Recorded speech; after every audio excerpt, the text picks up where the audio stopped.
Hello ladies and gentlemen, Gabriel here and welcome to another tier list. Today we're going to be ranking all the Rise of Krypton Soulrite bosses in terms of how difficult they are.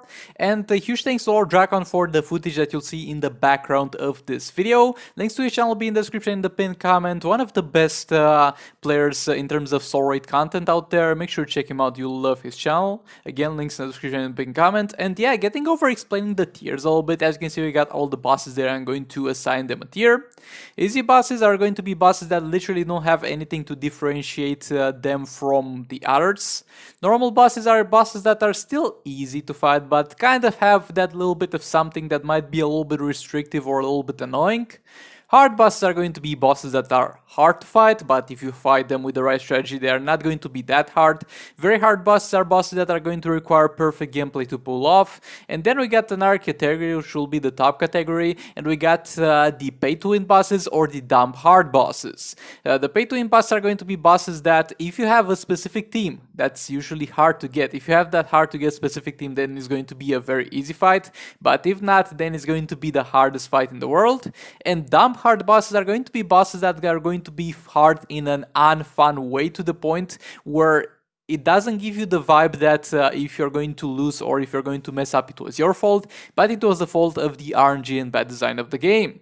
But yeah, with all that being said, let's get into it, starting off with the easy tier.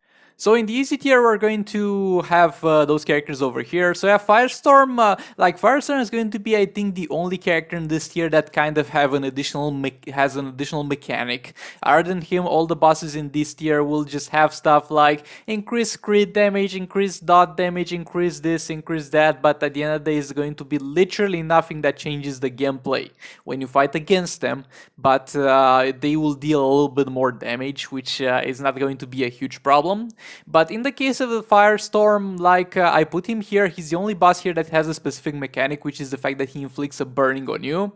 But to be honest, I've had the most fun in this entire Soulrite fighting Firestorm because he's such an easy character to fight, and usually all you need to do is swipe back while blocking and he'll just do a jump attack into a swipe right and then you can re-engage a combo. He's a very easy boss to fight, even though he has a specific mechanic, and other than that, there's no reason for me to go in depth onto every single boss in this lower tier, because as I said, this is the same case for each and every one of them. They don't have anything in particular to stand out from each other, and they just got stuff like deal more damage to this, do more damage to that. But yeah, with that being said, let's move on to a normal tier. Okay, now getting into a normal tier, we have bosses that are going to have a little bit something that either makes them a little bit more hard or a little bit more annoying.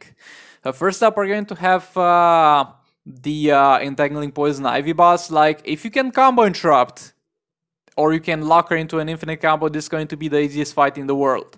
But at the same time, not everybody can combo interrupt, and if you are unable to combo interrupt against this fight, then she will do a very annoying thing, which is blocking immediately after doing a jump attack. And characters doing jump attack or after doing a swipe right attack, and your main way to engage a combo in this game after the enemy gets the upper hand is to block and wait for them to either do a jump attack or do a swipe right, and then re-engage the combo. The fact that she blocks immediately after that can make her very annoying, and that's why she is above the easy tier. But again, if you can combo interrupt, this will be the easiest fight in the world.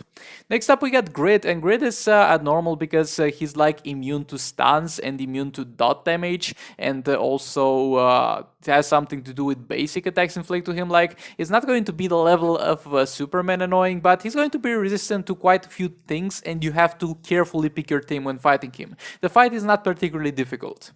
Next up, we got Black Adam.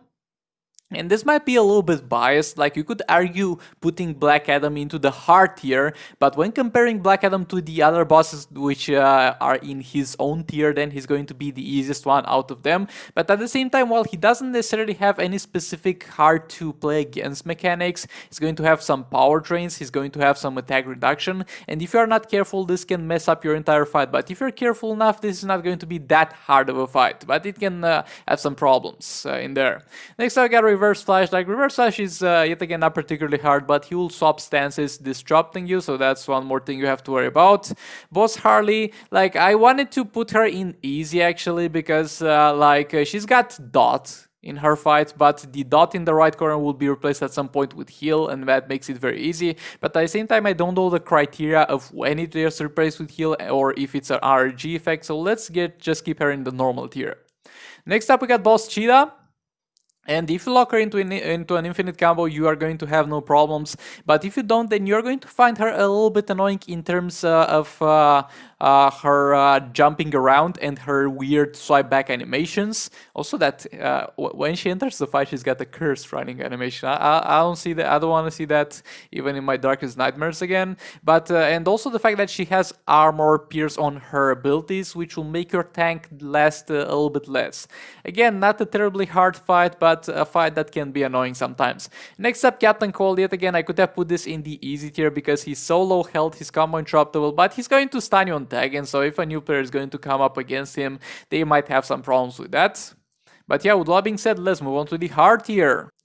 Okay, so in the hard tier, we're going to start off with Jon Stewart Green Lantern. It's going to be your basic fight with hazards, pretty much literally the copy-paste of the Batman Ninja Lord Joker fight in the Apocalypse War raids. There are a lot of ways to go around those hazards that are on the ground with the new artifacts, with some characters like Hellboy or Jon Stewart Green Lantern in your own team. But at the end of the day, if you don't have the proper team setup, it will not be the easiest fight, and it's not the easiest fight anyway, though it's not the hardest fight.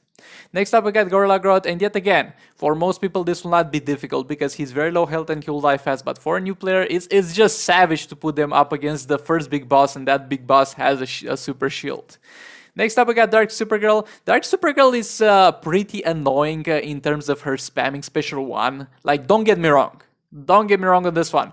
If you're going to be able to lock her into an infinite combo, then you're going to have no trouble with that special one. But when it comes to heroic and above, you're not going to be able to lock her into an infinite combo with every single team, and you'll find the fact that she quite spams that special one, and it's quite annoying. Not necessarily that she deals a ton of damage with it, you can live through it, but the biggest problem with her spamming special one is that it's a long ass special and will simply waste a lot of time of your height. Next up, I got Bros Brainiac. Like, Brainiac, if played with the proper team that will allow you to not let him reach the super move, can be the easiest fight in the entire Soul Raid because he doesn't have any specials, he's pretty predictable, but at the same time, if you don't go with the right team in, then you might have some problems, and at the same time, there are just so many power drain characters to go around, so this restricts the number of teams that you can use over there. With that being said, let's move on to the hard tier. So in the hard tier, we're going to start off with Nightwing, and Nightwing, let me get this straight, if you play this perfectly, with every single combo interruption on spot, because he's combo interruptible, this will be the easiest fight in the entire Soul Raids. But the real problem is, one mistake is all it takes for you to die, because he's going to stun you pretty much on everything. He breathes towards you, he stuns you, he uses special one, he stuns you, he uses basic attacks, he stuns you, he farts in your general direction, he stuns you, and he can chain those stuns endlessly. So if you play this perfectly, you'll have no problem, but one mistake, only one mistake can lead you either having your damage dealer being killed, or your tank being stun locked until the end of the fight for 1 minute straight. And that's just kind of dumb. Like, I was tempted to put him and also the other boss that we'll talk about here in the higher tier, that being pay to win or dump, because they have a little bit of dumb mechanics. But yeah, again, if plays correctly, Nightwing will not be that hard, but one mistake can either get your damage killed or get your tank locked into a permanent stun lock until the entirety of the fight if you don't have stun resistance on him. In their fight, it's going to be the Purple Armor Batman. And the Purple Armor Batman is going to be quite annoying because of a few reasons. First of all, he resists a ton of damage. Second of all, he's going to have the phase 2 mechanic tagging in and out your characters. And you can combo interrupt him, but the thing is, unless he's with his back against the wall, he's going to do that thing where he can swipe back and do a jump attack that's not allowing you to combo interrupt him anymore. And he's got a stun that's very cheap, so he can also chain stuns. And the problem with that second ability and the problem with Batman as a boss character is that even if you block the special 2 of his, you're not going to be able to engage a combo onto him because he will swipe backwards. He'll go backwards after you block that special 2 and the hazard will remain on the ground, so you'll waste a lot of time. So if for this to be an easy fight, you need to play it correctly, you need to play it with a specific team, and you need to also be lucky. But still, he's not to the level of the ones that we're going to talk about higher. And yeah, let's get into the pay to win or dump hard. Okay, so let me get this straight. Those bosses are not hard. Those bosses over here are not hard. Like, I would argue that Nightwing and Batman can be harder than those bosses. But those bosses are dumb difficult because they either require one specific team to beat them, and that specific team is going to be the only thing that will make it easy, or they are going to simply reduce your damage, or they are going to be reliant on the dump RNG effect. But yeah, let's talk about each one of them. First of all, we got Boss Green Arrow. And yet again, if you lock him into an infinite combo with King, Dr. Fate with a Firebox or Gorilla Gordor Firebox, you will not have any problems with this boss. But if you don't, then behold, because this is literally the most annoying character in the entire game to fight against because of his weird basic attack animations. I don't want to ever fight this again without a King and a Dr. Fate, keeping him locked in an infinite combo until the end of the fight, because he's a nightmare to deal with in terms of engaging a combo on him, because he's got the weirdest attack animations. And don't get me wrong, this guy is not hard to beat. This guy, it's not pay to win to beat, but it's just the most annoying fight all across the board. The most annoying thing to deal with. This thing should not exist. Next up, we got Boss Aquaman. And yeah, you got Black Manta, one shot. You got Heartbreak, Harley Quinn, Arkham Knight, Batman team, one shot, or close to one shot. You don't have any of those two, then you're going to have a rough time. One shot or 2 pips are going to turn into 20 or 30 pips, because this dude is going to be hard in the dumbest way possible. Does he have an interesting mechanic that you need to play around? No. Do you need to have a certain team composition that will deny him an advantage? No, unless it's Black Manta or the Heartbreak Harley Quinn team. What he does is simply not allow you. It actually allows you, but it makes you deal no damage with the special 3 and the special 2. Wow, such great character design. Let's not let people use special 1 and special 2. That'll be fun. Let's not let people use the character that is going to be, for the most people, their main damage dealer in Soul Raid, that being King Flant's Aquaman. This is just dumb. Like, honestly, I'd rather fight Last Savage Joker, because Last Savage Joker is much harder as a fight than this dude.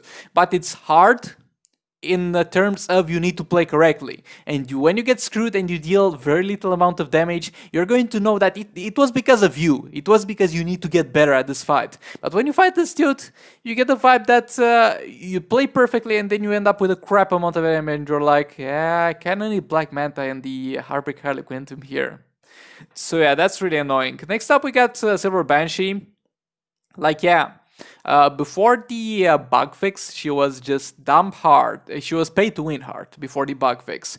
But after the bug fix, she's just dumb hard, because she's going to either disable one of your specials, and she's going to either disable your healing, your artifact bones, your artifact, or your stats. So while you might get into a fight where you use King, for example, and you get your special 1 disabled and you get your healing disabled, that will be the easiest fight in the entire game, and you'll have no problems with this. But on the other hand, you get into this fight with King, you get your stats disabled and you get your special 3 disabled, and you're going to be there like, what did I do wrong, my dude? And yet again, I put her over here because she's literally dumb hard. She's going to be in a category where you don't necessarily have to do something wrong, you just have to get lucky, and if you get unlucky, it will be very frustrating to fight against her. And last but not least, we got Boss Superman. I put Armored Superman in there because that's pretty much what Boss Superman is. A reskin of Armored Superman with a little bit of purple in there. And he's going to pretty much reduce every source of damage that you have.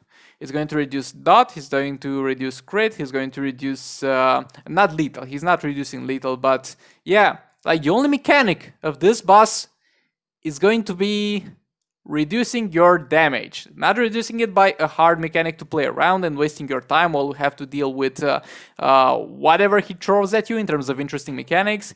It's going to just reduce your damage, meaning that when you hit him, you're going to deal less damage. And that's just boring and annoying. Like, this is the last boss of the entire raid, and as a fight, is one of the easiest fights in the game. Like, if he was combo interruptible, he would have been the easiest fight in the game as a fight.